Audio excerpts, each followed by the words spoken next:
देखिए, एक छात्रा लिख रही है कि अभी भी इनका नोट प्रेजेंट ही दिखा रहा है मेधासुट वेबसाइट पर। तो अब देखिए, एक छात्रा लिख रही है कि मैम जेपी यूनिवर्सिटी से 2016 से 19 का पैसा नहीं मिलेगा। यहाँ पर भी देख लीजिए, लिखा गया है कि beneficiary must contact their bank branch for Aadhaar seeding with their bank account and ask the bank to update the same on NPCI mapper. यानी जय हिंद। ग्रेजुएशन पास आउट सभी छात्राएं ध्यान देंगे कि आप लोगों के स्कॉलरशिप से रिलेटेड आज एक ताजा न्यूज आया है। पूरा न्यूज क्या है, चलिए बिना देर किए हुए हम लोग इस पर चर्चा कर लेते हैं। आप लोग देख सकती हैं कि न्यूज कुछ इस प्रकार से इसमें लिखा गया है कि रजिस्ट्रेशन नंबर और मार्कशीट नंबर से योजना की जानकारी ले सकेंगी छात्राएं।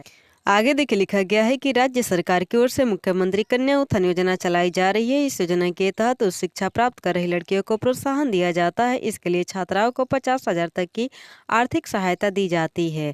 ग्रेजुएशन की डिग्री प्राप्त करने पर लड़कियों को आर्थिक सहायता राशि मिलती है। इस योजना की जानकारी लेने के लिए अब लड़कियों को अपने परीक्षा के रजिस्ट्रेशन नंबर या मार्कशीट क्रम संख्या के माध्यम से जानकारी ले सकती है। मुख्यमंत्री कन्या उत्थान योजना मुख्यमंत्री बालिका स्नातक प्रोत्साहन योजना 17 से 21, 2019 से 22, 2020 से 23 एवं 2021 से 24 के तहत छात्राएं अभी से जानकारी ले सकती है। पूर्व में ऑनलाइन या ऑफलाइन मार्कशीट की क्रम संख्या अलग अलग होने के कारण कई छात्राओं को अपनी परीक्षा फल अपडेट स्थिति देखने में कठिनाई हो रही थी। इसे ध्यान में रखते हुए मेधासॉफ्ट की वेबसाइट को अपडेट कर दिया गया। अब छात्राएं केवल मार्कशीट क्रम संख्या इक्वल रजिस्ट्रेशन नंबर के माध्यम से अपनी जानकारी प्राप्त कर सकती है। दोनों का होना अब कोई आवश्यक नहीं है। परीक्षा फल अपलोड की स्थिति देखने के लिए जो लिंक दिया गया है उस पर आप लोग क्लिक करके अपना सारा डिटेल चेक कर सकती हैं। अब देखिए, जन्म के समय से लड़कियों को मिलता है लाभ। बिहार सरकार की ओर से मुख्यमंत्री कन्या उत्थान योजना के तहत लड़कियों को आर्थिक सहायता दी जाती है। इस योजना के तहत जन्म के समय बच्चियों को 2,000 रुपए और 1 साल के बाद 1,000 रुपए दिए जाते हैं। समाज कल्याण विभाग से महिलाओं के सामाजिक सशक्तिकरण के लिए यह योजना चलाई जा रही है। अब देखिए, इसके लिए आंगनबाड़ी केंद्र से आवेदन पत्र लिया जाता है। आवेदन पत्र भरने के बाद जरूरी दस्तावेजों को जमा करना होता है। तो कुल मिलाकर के इस न्यूज पेपर में जो जो बातें लिखी गई थी हमारे द्वारा आप लोग को बता दिया गया। जिन छात्राओं को पता है कि वेबसाइट पर कैसे चेक करना है रजिस्ट्रेशन नंबर से या मार्कशीट नंबर, तो उनके लिए अच्छी बात है। जिन्हें नहीं पता है वे लोग वीडियो को एंड तक जरूर देखें ताकि सारी जानकारी उन्हें मिल सके। तो देखिए, सबसे पहले गूगल पर आते हैं, यहाँ पर टाइप करते हैं मेधासॉफ्ट और बस इतना ही टाइप करके सर्च बार पर क्लिक कर देते हैं। तो देख लीजिए, ऊपर में ही वेबसाइट शो करने लगता है, तो इस पर हम लोग क्लिक करेंगे। क्लिक करके आगे बढ़ेंगे। देख लीजिए, ऊपर में 2 लिंक शो कर रहा है, लेकिन ऊपर वाले लिंक पर क्लिक नहीं करना है, नीचे वाले लिंक पर क्लिक करना है और आगे बढ़ना है। क्लिक करने के बाद कुछ इस तरह का इंटरफेस ओपन हो जाता है। स्क्रॉल करके थोड़ा नीचे आएंगे और यहाँ पर देख लीजिए click here for official login का लिखा गया है। लेकिन अगर आप लोग स्टूडेंट है तो आप लोग भी यहाँ पर लॉगिन कर सकती हैं। देखिए, जैसे ही लॉगिन करके आप लोग आगे बढ़ेंगे, यहाँ पर कई सारे आइकन शो करने लगते हैं। अगर आपके मोबाइल में आइकन नहीं शो करता है तो आप लोग ये 3 डॉट लाइन पर क्लिक करके चेक कर लीजिएगा कि आप लोग का क्रोम ब्राउजर डेस्कटॉप साइट में है या नहीं। अगर नहीं होगा तो डेस्कटॉप साइट के आगे एक बॉक्स है, इस पर आप लोग टिक कर दीजिएगा। तो यहाँ पर सारा आइकन शो करने लगेगा। अब देख लीजिए, यहाँ पर शो कर रहा है रिपोर्ट प्लस का आइकन, इस पर आप लोग को क्लिक करना होगा। क्लिक करने के बाद बहुत सारे ऑप्शन खुल जाते हैं। नीचे में लिखा गया है लिस्ट ऑफ एलिजिबल स्टूडेंट, तो इस पर आप लोग को क्लिक करना होगा। तो देखिए, पहले यहाँ पर यूनिवर्सिटी सिलेक्ट करके रजिस्ट्रेशन नंबर डाल करके फाइनल ईयर या फाइनल सेमेस्टर का मार्कशीट नंबर दर्ज करना अनिवार्य होता था, लेकिन अब ऐसा नहीं है। अब केवल आप लोग यूनिवर्सिटी सिलेक्ट करके और रजिस्ट्रेशन नंबर डालकर ही अपना सारा डिटेल यहाँ पर चेक कर सकती हैं। चलिए, एक छात्रा का सारा डिटेल फिल करके आप लोग को हम दिखा देते हैं।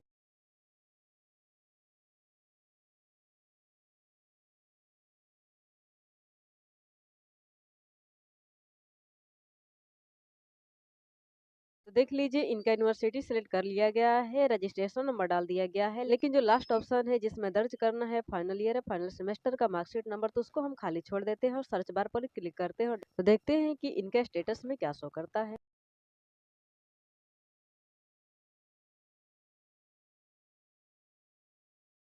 तो देख लीजिए, हमारे द्वारा इनके फाइनल ईयर फाइनल सेमेस्टर का मार्कशीट नंबर दर्ज नहीं किया गया है, फिर भी इनका रिजल्ट शो कर दिया गया है। इनका रिजल्ट अपलोड है। तो इस तरह से आप लोग भी घर बैठे अपने मोबाइल से चेक कर सकती हैं बिना मार्कशीट नंबर डाले। अब देखिए, बहुत सारी छात्राओं के कमेंट आएंगे कि ऐसा अपडेट अचानक क्यों हुआ है, तो आप लोग को बता देना चाहेंगे कि मार्कशीट नंबर अलग अलग होने के कारण बहुत सारी छात्राओं को अपनी स्थिति देखने में परेशानी होती थी। उनका रिजल्ट अपलोड था, फिर भी रिजल्ट नॉट प्रेजेंट बता रहा था। तो ऐसे में इन सारे समस्या का समाधान कर दिया गया है। अब आप लोग आसानी से चेक कर सकती हैं। तो देर किस बात की, मोबाइल उठाइए, चेक कीजिए और हमें बताइए कि अभी क्या शो कर रहा है, रिजल्ट प्रेजेंट शो कर रहा है या रिजल्ट नोट प्रेजेंट शो कर रहा है। कमेंट करके जरूर बताइएगा। अब चलिए कुछ कमेंट पर विचार कर लेते हैं जो कि हमारे प्रीवियस वीडियो के कमेंट बॉक्स में आए हैं। तो देख लीजिए, कल हमारे द्वारा एक वीडियो अपलोड किया गया था। उस वीडियो के नीचे 4 ही कमेंट आए हैं। आप लोग देख सकते हैं कि कमेंट कुछ इस प्रकार से हैं। अब देखिए, एक छात्रा लिख रही है कि मैम जेपी यूनिवर्सिटी से 2016 से 19 का पैसा नहीं मिलेगा क्या, प्लीज रिप्लाई में। तो देख लीजिए, अगर आप लोग किसी भी यूनिवर्सिटी से बिलोंग करती है, सेशन आप लोग का कुछ भी रहा हो, जिस कॉलेज से जिस विषय से आप लोगों ने ग्रेजुएशन किया है उसको मान्यता प्राप्त नहीं होगा तो आप लोग को स्कॉलरशिप का लाभ नहीं मिलेगा। इस बात का आप लोग ध्यान रखिएगा। तो आप लोग जाकर के पोर्टल पर चेक कर लीजिए कि आपके कॉलेज को या जिस विषय से आपने ग्रेजुएशन किया उससे मान्यता प्राप्त है या नहीं, और कैसे चेक करना है कई वीडियो में हमारे द्वारा बताया गया है।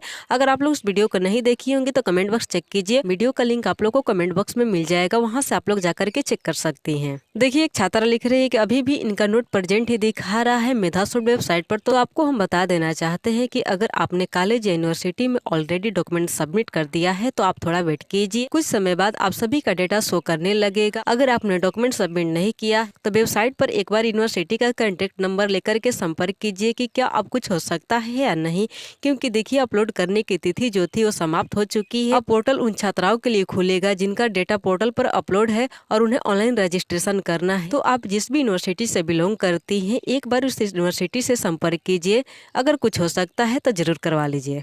लेकिन हाँ, किसी भी बिचौलिए के झांसे में न आइएगा। कोई भी बिचौलिए कहता है कि 5,000 दीजिए आपका 50,000 मिल जाएगा, तो इस तरह के झांसे में बिल्कुल भी न आइएगा, किसी को 1 रुपया भी मत दीजिएगा। अब देखिए, एक स्टूडेंट का कमेंट है कि मैम एनपीसीआई के कारण रिजेक्टेड वाले को क्या करना है। तो देख लीजिए, इस पर हमारे द्वारा ऑलरेडी वीडियो बना दिया गया है। अगर आपने उस वीडियो को नहीं देखा है तो आप 2 मिनट वेट कीजिए और आगे तक वीडियो देख लीजिए, ताकि आपको महत्वपूर्ण जानकारी मिल जाए और आगे क्या करना है आपको इसका जवाब भी मिल जाए होगा। देख लीजिए, कल हमारे व्हाट्सएप पर एक छात्रा का मैसेज आया था। उन्होंने लिखा था कि मेरा ग्रेजुएशन स्कॉलरशिप सीड होने के बाद ही फाइनल स्टेटस डिसीडेड शो हो रहा है। 2019 से 2022 इनका सेशन है। देख लीजिए, स्क्रीनशॉट मांगा गया था तो इन्होंने भेजा था, और इनका पेमेंट आप लोग को हम दिखाएंगे कि अगस्त में रिजेक्ट हुआ है।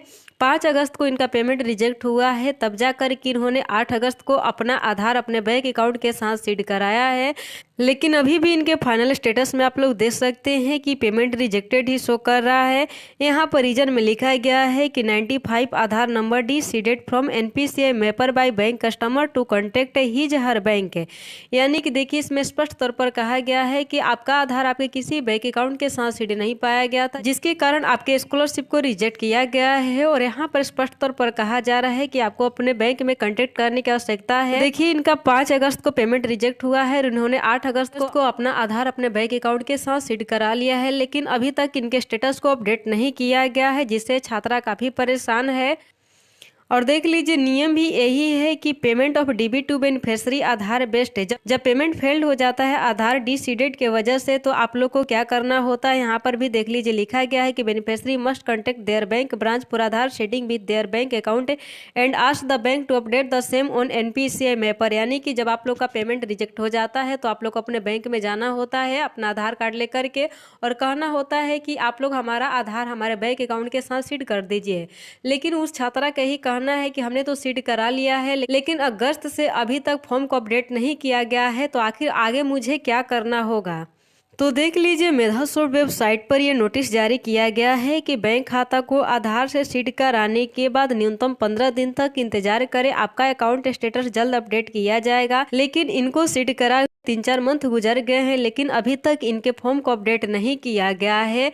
तो ऐसे में आप लोग के पास एक और विकल्प है, आप लोग उसको अप्लाई करके देखिएगा। अगर कुछ समाधान मिल जाता है तो ठीक है, नहीं तो आप लोगों के पास एक आखिरी विकल्प यही है कि जब पोर्टल दोबारा खुलेगा तो आप लोग इस बार सही डॉक्यूमेंट के साथ रीअप्लाई कर लीजिएगा। रीअप्लाई करेंगे तो फिर से लंबा प्रोसेस चलेगा और आप लोग को स्कॉलरशिप का इंतजार करना पड़ेगा, जिससे आप सभी के डॉक्यूमेंट की जाँच की जाएगी। तत्पश्चात आप लोग को स्कॉलरशिप का लाभ मिलेगा। लीजिए, जो एक और विकल्प की बात हमारे द्वारा की गई थी, वो विकल्प यही है कि आप लोग को ईमेल करना होगा। इस ईमेल ID पर और आपका जो समस्या है आप लोग लिख दीजिएगा। देख लीजिए कुछ इस प्रकार से एक छात्रा का समस्या लिखा गया है। इसको आप लोग स्क्रीनशॉट ले सकती हैं, चाहे आप लोग अपने मर्जी से भी लिख सकती हैं। यहाँ पर अगर कुछ रिप्लाई मिलता है तो ठीक है, नहीं तो जनवरी या फरवरी में जैसे ही दोबारा पोर्टल खुलेगा आप लोग रीअप्लाई कर लीजिएगा, आप लोग को स्कॉलरशिप का लाभ मिल जाएगा। ईमेल आईडी कहाँ मिलेगा चलिए आप लोग को बता देते हैं।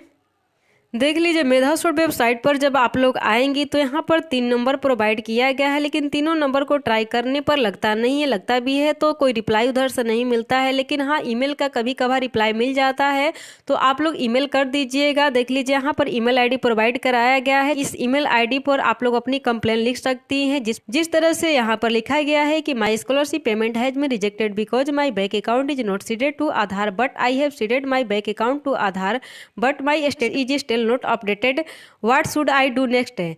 यानी कि इसमें वही बातें कही जा रही है कि आधार सीड ना होने के वजह से मेरे बैंक अकाउंट में स्कॉलरशिप नहीं आया है, तो मैंने अपने बैंक अकाउंट को आधार से सीड करा लिया है, लेकिन उसके बाद भी मेरे फॉर्म को अपडेट नहीं किया जा रहा है, तो आगे मुझे क्या करना होगा। तो वहाँ से अगर रिप्लाई मिल जाता है तो ठीक है, नहीं तो आप लोग रीअप्लाई कर लीजिएगा। इसके अलावा दूसरा कोई विकल्प नहीं है। तो आप लोग से रिक्वेस्ट है कि चैनल को सब्सक्राइब करके बेल आइकन को प्रेस करके जो भी क्वेश्चन करना होगा वीडियो के कमेंट बॉक्स में टाइप कर दीजिएगा। नेक्स्ट वीडियो में उससे संबंधित जानकारी हमारे द्वारा आप लोग को दे दी जाएगी। तो आज की वीडियो में दोस्तों इतना ही, मिलते हैं नेक्स्ट वीडियो में, तब तक के लिए